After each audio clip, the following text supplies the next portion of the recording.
So magandang araw po sa inyong lahat mga kapalarista. Grabe, breaking news to ha. Breaking news tong katarantaduhan na to ha. Naniniwala ba kayo dito sa 18 na tangangot na to ha? Sabi nila, yung dalawang kasamahan nila nagkamali daw sa pagdawit kay Loren Legarda na nabigyan ng maleta. Wow! Tanginahanip, di ba? Kitang-kita pa lang dito, kitang-kita natin na nantatarantado lang itong mga 18 tangangot na to. Isipin mo, February pa nila sinabi ang si Loren Legarda, binigyan nila ng maleta. Tapos ngayon, hindi pala. Nagkamali lang daw sila.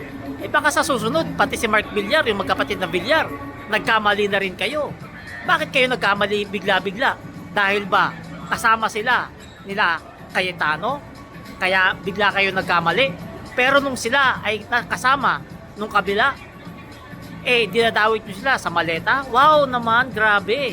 Kayo ha, pag naniwala kayo rito sa 18 tangangot na to, tanga na talaga kayo, talagang bobo kayo at tanga kayo pag naniwala kayo rito sa 18 tangangot na to. Anong masasabi nyo? Comment nyo nga